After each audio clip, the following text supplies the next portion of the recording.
বাংলাদেশ ডুবাই দিব। আমি পুরা দেশকে ডুবাই দিব। তো বাংলাদেশের সিটিজেনশিপ হিসেবে আমাদের উচিত বাংলাদেশকে আরও উপরের দিকে নিয়ে যাওয়া, নট ডুবিয়ে দেওয়া। আমি একটা গাড়ি মেনটেন করি, এমন গাড়ি যেই গাড়ি মিরপুরে ঢুকবেই না। তো এটা হচ্ছে মিরপুরবাসীদের জন্য একটু মানে হয়তো বা খারাপ লেগেছে। যে ঘটনাটা ঘটেছে সেটা খুবই আনফর্চুনেট, যে একজন শিল্পীকে মারা হয়েছে। তো আই ওয়াজ থিঙ্কিং, মানে সকালবেলা আমার কাছে অনেকবার ফোন এসেছে, অনেকে জেবা টাকিয়ার জায়গায় জেবা জান্নাত ভেবেছে। তো আমি ভাবছিলাম যে এরকম হয় নাই, আমি ব্লেসড যে জেবা টাকিয়ার বদলে আমাকে উঠিয়ে নিয়ে যে মারা হয় নাই। So yeah. আচ্ছা, এটা যদি আপনি একজন নারী সহকর্মী যেহেতু বললেন, তার সাথে যে ঘটনাটা ঘটেছে তার জন্য অনেকেই শিল্পীরা পাশে দাঁড়িয়েছেন, আপনি কি বলবেন? শুধু একজন অভিনয় শিল্পী বলবেন, যে নারীর সাথে যেটা ঘটেছে কি বলবেন? স্যান্ডেলিনা সো, রূপচর্চায় আভিজাত্য।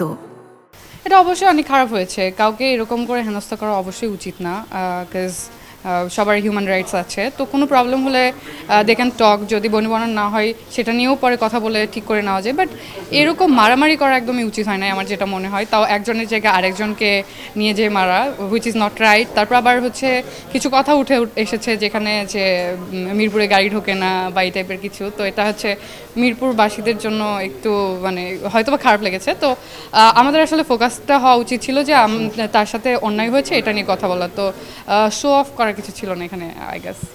আসলে এটা হয়তো তার কষ্ট থেকে বা সে তার হিতাহিত জ্ঞান নেই এই সময় এরকম কথা বলেছে।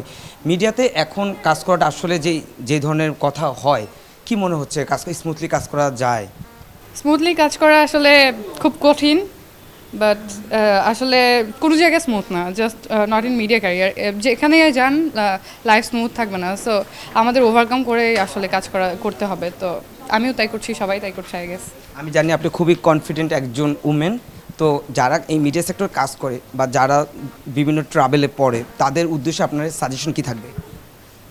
আসলে যে এক একজন তো এক এক ধরনের প্রবলেম পড়ে, তো আমি কিভাবে বলবো এই ক্ষেত্রে যে কিভাবে সলিউশন বলতে কি, আমি বলবো যে যেখানে মনে হবে যে প্রবলেম ক্রিয়েট হইতে পারে আগে থেকে জানি আমি, সেখানে আমার মনে হয় যে না যাওয়া উচিত। আর যদি মনে হয় যে যাওয়ার পরে প্রবলেমে পড়ে গেছি, তো আমি ভুক্তভোগী, তো তখন আমার আসলে প্রবলেমটা নিয়ে বেশি কথা বলা উচিত।